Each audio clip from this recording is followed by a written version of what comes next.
Cute armies, welcome back to my channel and those are welcome new to my channel.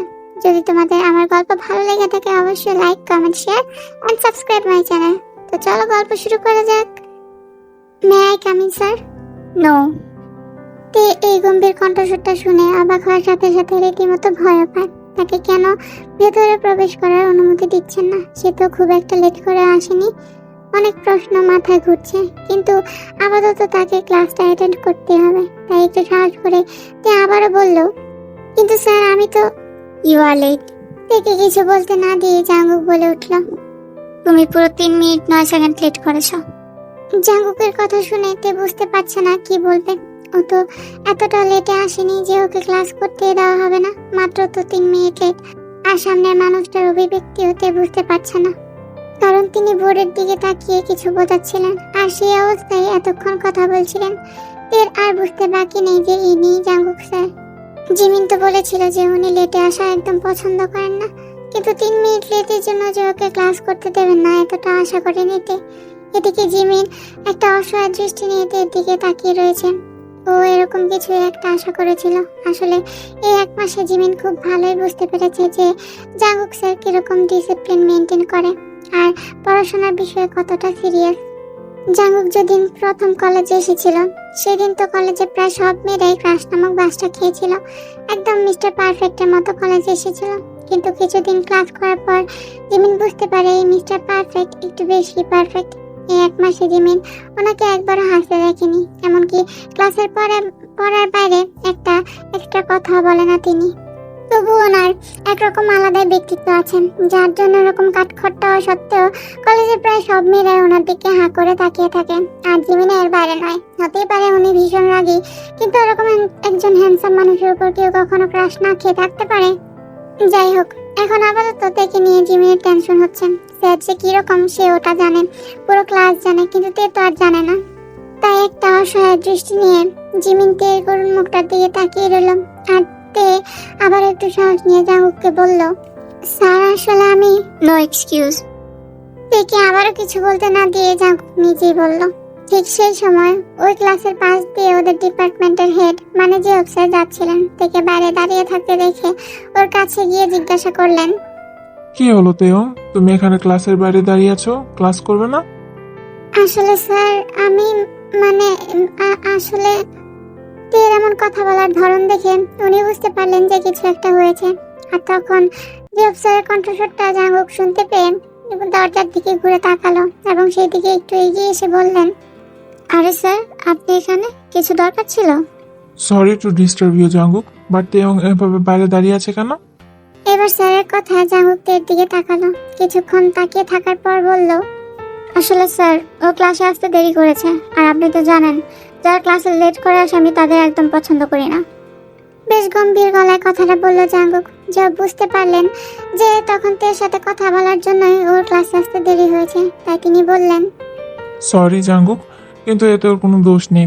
আসলে আমি তখন কিছু দরকার ওকে ডেকেছিলাম, তাই ওর লেট হয়ে গেছে আসতে।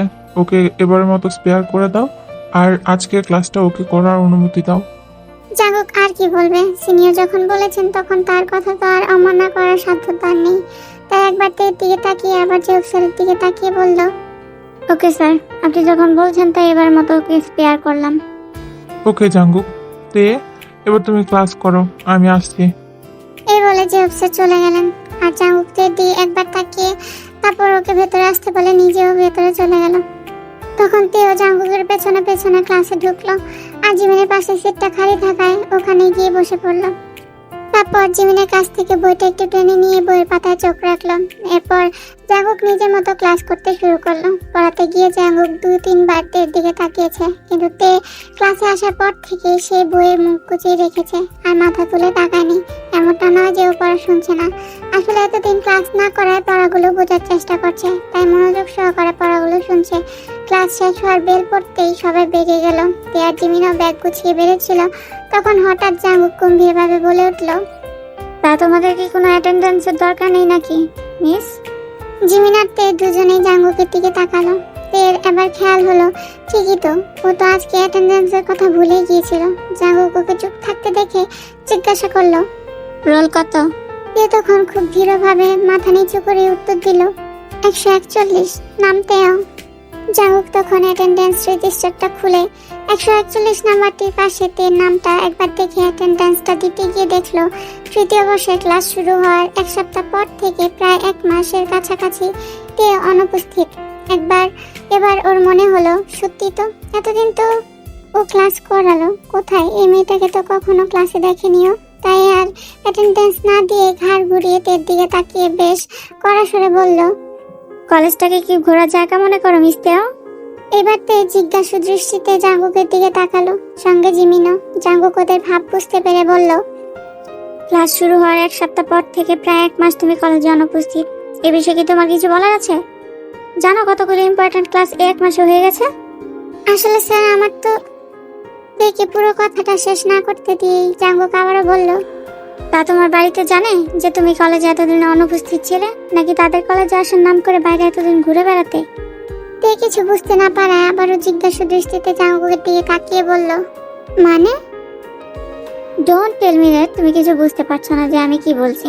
দেখো, তোমাদের মতো মেয়েদের না আমি খুব ভালো করে চিনি। তোমরা বাড়িতে কলেজে যাওয়ার নাম করে বেরিয়ে এসে বয়ফ্রেন্ডের সাথে ঘুরে বেড়াও, আর কলেজ যাওয়ার শেষ হতেই বাড়িতে ফিরে গিয়ে এমন ভাব দেখাও যেন সারাদিন ক্লাস করে তুমি ক্লান্ত হয়ে গেছো।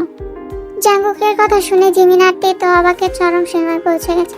জাঙ্গুক স্যার যে এমন কিছু বলতে পারেন তা ভাবতেই পারেনি তারা। কিন্তু জাঙ্গুকের কথাগুলো শুনে তের খুব খারাপ লাগে, চোখ দুটো পানিতে ভরে যায়। মাথা নিচু করে শুধু নিজের কান্নাটাকে আটকানোর চেষ্টা করে তে। ওর দিকে তাকিয়ে জিমিন সবটা বুঝতে পারে যে তের খারাপ লাগছে, তাই সে জাঙ্গুককে সত্যিটা বলতে চায়। দেখুন স্যার, ওটাই। তখন তে জিমিনকে আর কিছু বলতে না দিয়ে জিমিনের হাতটা চেপে ধরে বলে, সরি স্যার, আর কখনো ক্লাস মিস করবো না, আর কখনো লেটও হবে না ক্লাসের জন্য, আসছি। কথাগুলো বলেই তে জিমিনকে রেখেই বেরিয়ে যায়। হয়তো নিজের কান্নাগুলো লুকানোর চেষ্টা করছে সে। সো আমি আজকে পর্যন্তই। যদি আমার গল্পটা ভালো লেগে থাকে অবশ্যই কমেন্ট করে জানিও। তোমরা কমেন্ট করলে আমার মোটিভেশন বাড়ে, ভিডিও বানাতে ভালো লাগে। আর প্লিজ লাইকের সংখ্যাটা একটু বাড়িয়ে দিও। সো ভালো থেকো, সুস্থ থেকো, আল্লাহ হাফেজ।